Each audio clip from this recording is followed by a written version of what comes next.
te peins le tableau. Tu arrives chez l'ophtalmologue. Tu lui dis que tu as mal aux yeux. Et il te regarde. Ensuite, lui-même, il porte les lunettes. Il enlève les lunettes, les siennes. Il te donne. Il te dit, vas-y, ça va te soulager. Qu'est-ce que tu vas penser de lui? Tu vas te dire qu'il est fou, n'est-ce pas? Il est malade.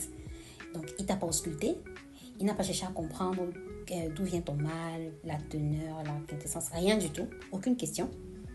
Et il te donne ses lunettes. Il te dit, ça va te soigner. Est-ce que tu vas le prendre au sérieux? Je pense pas.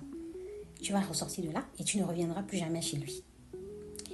Ça te paraît bizarre, n'est-ce pas? Je te dis, il est fou. Comment quelqu'un peut faire ça? Ok. Sache que plusieurs entrepreneurs font ça. J'espère que tu n'en fais pas partie. Plusieurs entrepreneurs se contentent d'avoir « Waouh, la bonne idée ». Ils postent tout le temps, ils écrivent, ils font des messages, ils font des contenus, ils font plein de choses. Ils ne prennent pas le temps de comprendre ce que les clients pensent, ce que les clients recherchent. Ils ne prennent même pas le temps de lire les commentaires de leurs potentiels clients chez les concurrents. Rien du tout. Ils passent le temps à poster. Et puis ils se plaignent qu'ils ne vendent pas. Ils se plaignent qu'ils ne font pas de chiffres. Ils se plaignent qu'ils n'ont pas de vues.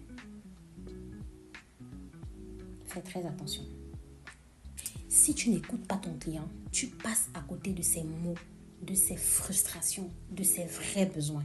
Tu construis une offre à côté. Tu fais du contenu qui ne touche pas. Tu prospectes, mais tu n'engages pas. L'écoute est ce qui te permet de parler juste. Pas plus, pas moins, juste. Avant de lancer un produit, pose des questions. Avant de publier, lis les commentaires de tes potentiels clients chez tes concurrents. Avant de vendre, demande-leur qu'est-ce qui vous faut vraiment aujourd'hui. Ce n'est pas de l'intuition, c'est de l'analyse et c'est ça qui fait toute la différence. Les entrepreneurs qui réussissent ne parlent pas fort, ils écoutent juste mieux que les autres.